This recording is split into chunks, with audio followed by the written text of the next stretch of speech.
আসসালামু আলাইকুম। বাংলা সংবাদে সবাইকে স্বাগত জানাচ্ছি আমি আফরোজা রূপা।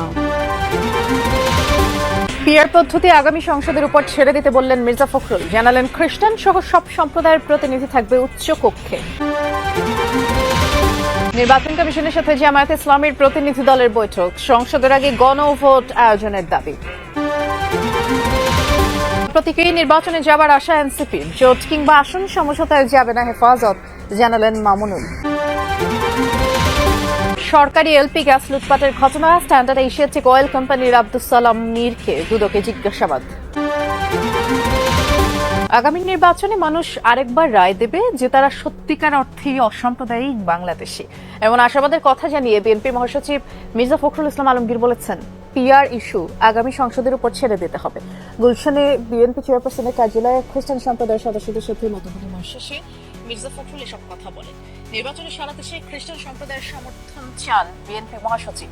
বলেন, সংসদের উচ্চকক্ষে খ্রিস্টান সহ সব সম্প্রদায়ের মানুষের প্রতিনিধির অংশগ্রহণ থাকবে। সারা দেশে অনেক রকম রাজনীতি হচ্ছে, কথা হচ্ছে যে পদ্ধতি সম্পর্কে মানুষ অভ্যস্ত নয়, সে বিষয়ে আগামী সংসদের উপরেই ছেড়ে দিতে হবে। পিআর হলে মানুষের প্রতিনিধি নির্বাচনের ক্ষমতা খর্ব হবে বলেও মত তার। আজকে দুর্ভাগ্যজনকভাবে সেই বাংলাদেশে আমরা যে বাংলাদেশের একটা সাম্প্রদায়িক জাতি হিসেবে গড়ে তুলতে চেয়েছিলাম, সেখানে বিভিন্ন রকমের আপনার প্রচেষ্টা চালানো হচ্ছে এটাকে একটা ধর্মীয় দৃষ্টিকোণ থেকে দেখার কারণে। আমরা এটা সবসময় আপনারা প্রতিবাদ করেছি, প্রতিবাদ জানিয়েছি এবং আমরা খুব আশা করি যে আগামী নির্বাচনে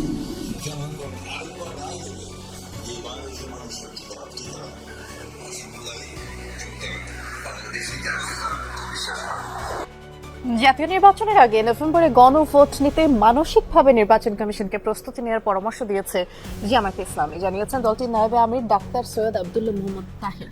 দুপুরে নির্বাচন ভবনে পুর কমিশনের সাথে বৈঠক করে জামায়াতের 5 সদস্যের প্রতিনিধি দল ব্রিফিং এ বৈঠকে বিস্তারিত তুলে ধরেন। জানান, গণভোটের বিষয়ে দলের জোরালো অবস্থান তুলে ধরা হয়েছে কমিশনের কাছে। নির্বাচনের আগে গণভোট ইসির কাছে পরীক্ষামূলক হবে, পিআর পদ্ধতিতে সুষ্ঠু নির্বাচন হবে মতামত জানিয়েছেন প্রতিনিধিরা।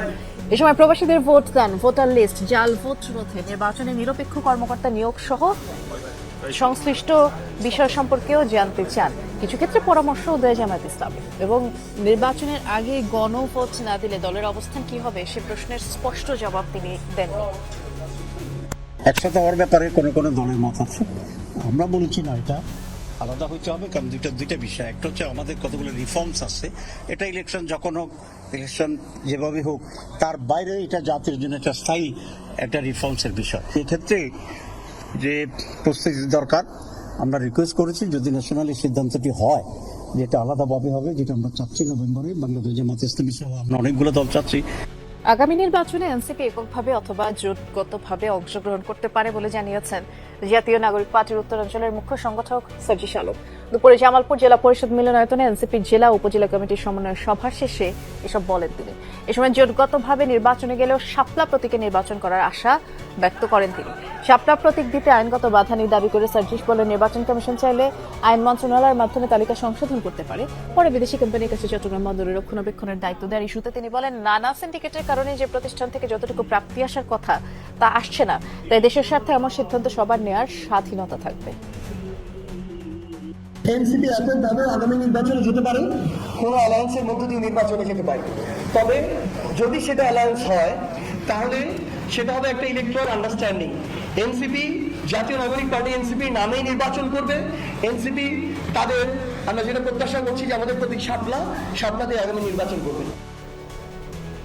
নির্বাচনে কোনো জোট বা আসন সমঝোতায় যাবে না হেফাজতে ইসলাম, এমনটাই জানালেন সংগঠনের যুগ্ম মহাসচিব মামুনুল হক।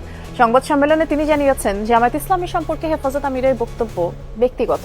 সম্প্রতি বিভিন্ন মাজারে হামলা সম্পর্কে হেফাজতের অবস্থান জানতে চাইলে দলটির নেতারা জানান, এ ধরনের ঘটনা কাম্য নয়, হেফাজত কোনোভাবেই এর সমর্থন করে না। লিখিত বক্তব্যে তারা বলেন, বিদেশে আশ্রয় পেতে ধর্ম অবমাননাকে অনেকেই উপায় হিসেবে ব্যবহার করছে। কেউ যাতে এ ধরনের কাজ করে অবৈধ সুযোগ নিতে না পারে সেজন্য কঠোর আইনের দাবি জানানো হয়। শিক্ষা প্রতিষ্ঠানে সঙ্গীত শিক্ষক নিয়োগের বিধিমালা বাতিলের দাবি জানিয়েছে হেফাজত। সেই সাথে রাষ্ট্রীয়ভাবে 5 মে শাপলা গণহত্যা দিবসের দাবি জানানো হয়। এসব দাবি পূরণ না হলে কঠোর আন্দোলন গড়ে তোলার হুঁশিয়ারি সংগঠনটির। হেফাজতে ইসলাম বৃহত্তর অরাজনৈতিক একটা প্ল্যাটফর্ম। কাজে হেফাজতে ইসলামের কোনো নেতা যদি কোনো রাজনৈতিক তৎপরতার সাথে সম্পৃক্ত হন, সেটি তার দলীয় পরিচয় করেন, হেফাজতের পরিচয় করেন না। যখন কোনো সুনির্দিষ্ট দায়িত্বশীল পক্ষ থেকে আসবে হেফাজতে ইসলাম, তখন সেই বিষয়ে তার দায়িত্বশীল বক্তব্য প্রদান করবে। 16 অক্টোবর প্রকাশিত হবে এইচএসসি ও সমমান পরীক্ষার ফলাফল। আন্তঃশিক্ষা বোর্ডের সমন্বয় কমিটির সভাপতি ও ঢাকা শিক্ষা বোর্ডের চেয়ারম্যান অধ্যাপক ডক্টর খন্দকার এহসানুল কবির জানিয়েছে, পরীক্ষা শেষ হওয়ার 60 দিনের মধ্যে ফলাফল দেওয়া হয়, আর সে বিষয়টি মাথায় রেখে ফলাফল প্রস্তুত করা হয়েছে। চলতি বছরে এইচএসসি সমমান পরীক্ষা শুরু হয়েছিল গত 26 জুনে, লিখিত পরীক্ষা শেষ হয় 19 আগস্ট। এবার 11টি শিক্ষা বোর্ডের অধীনে পরীক্ষা দেন 12.5 লাখ শিক্ষার্থী। সম্প্রতি শিক্ষা মন্ত্রণালয় থেকে জানানো হয়েছে, চটকদার জিপিএ 5 নয়, যার যতটুকু প্রাপ্য তাই দেওয়া হবে, আর সেই হিসেবে এবার জিপিএ 5 এর সংখ্যা কমতে পারে। এবছর একই দিনে আর অভিন্ন প্রশ্নে হবে এমবিবিএস ও বিডিএস ভর্তি পরীক্ষা, যা 12 ডিসেম্বর অনুষ্ঠিত হবে। পরিবর্তন আসছে প্রশ্নপত্রের বিষয়াবলীতে, আর যুক্ত হচ্ছে মানবিক ও মানসিক দক্ষতার প্রশ্ন। স্বাস্থ্য মন্ত্রণালয়ে অনুষ্ঠিত সভায় সব সিদ্ধান্ত হয়েছে রোববার। দেশের সরকারি, বেসরকারি ও সশস্ত্র বাহিনী সব মিলিয়ে মেডিকেল কলেজ 111টি, আসন 12,000-এর বেশি। আর ডেন্টাল কলেজের সংখ্যা 25টি, ভর্তির সুযোগ পান প্রায় 2,000 শিক্ষার্থী। এমবিবিএস পরীক্ষার পর আলাদা প্রশ্ন ও আলাদা দিনে হয় ডেন্টাল বা বিডিএস ভর্তি পরীক্ষা। এবার পরীক্ষা হতে যাচ্ছে একসঙ্গে। ডেন্টালে আমরা দেখতে পাচ্ছি যে প্রায় 600 উপরের সিট খালি প্রাইভেটে। সেই কারণে এটা অভিযোগ আসছে যে যেহেতু ডেন্টাল পরীক্ষাটা খুব দেরি করে হয়, এমবিবিএস বা অন্যান্য পরীক্ষার পরে, সেই জন্য ছাত্রীরা অন্য জায়গায় ভর্তি হয়ে যাওয়ার পরে ডেন্টালে আর ভর্তি হতে আগ্রহী হয় না। তো সেটাকে নিরসন করার জন্য আমরা এটা একইবারে একই সাথে পরীক্ষাটা করে ফেলবো। জীববিজ্ঞান, পদার্থবিজ্ঞান, রসায়ন, সাধারণ জ্ঞান ও ইংরেজি মিলিয়ে মোট 100 নম্বরের এমসিকিউ পরীক্ষা হয়। প্রশ্নে নতুন করে যুক্ত হচ্ছে মানবিক গুণাবলী, পেশাগত প্রবণতা, উপস্থিত বুদ্ধিমত্তার প্রশ্ন, আর বাড়বে সাধারণ জ্ঞানে। যে সমস্ত শিক্ষার্থীদের মধ্যে এই মানবিক গুণাবলী, বিশ্লেষণী ক্ষমতা, অ্যাটিটিউড, অ্যাপটিটিউড, কতগুলো বিষয় আছে যেটাকে নন কগনিটিভ স্কিল বলা হয়, এগুলো যাদের ভালো আছে সেটাও আমরা একটু যাচাই করতে চাই। এই বছর হয়তো এই ধরনের প্রশ্নের সংখ্যা 10% বা 15% হবে, আগামী বছর এটা আরো একটু বাড়বে। আমরা পরিকল্পনা যেটা করেছি যে আগামী 3-4 বছর পরে মেজরিটি অফ কোয়েশ্চেন্স এই বিষয়গুলো প্রাধান্য পাবে। এমবিবিএস ভর্তি পরীক্ষায় 1 ঘন্টা সময় পান শিক্ষার্থীরা। এবার সময় কিছুটা বাড়তে পারে। স্বাস্থ্য বিভাগ বলছে, মেডিকেল শিক্ষার জন্য যোগ্য শিক্ষার্থী বাছাইয়ে ধারাবাহিকভাবে আরও কিছু পরিবর্তন আনা হবে। রাষ্ট্র চায় তার সেরা সন্তানেরা চিকিৎসক হোক। রাষ্ট্র চায় যা আমাদের যারা সন্তানেরা আছে, আমাদের ছেলেমেয়েরা আছে, তাদের মধ্যে যারা মানবিক গুণাবলী সম্পন্ন এবং সেই সঙ্গে তারা মেধাবী, সেই সন্তানেরা যেন চিকিৎসক হয়।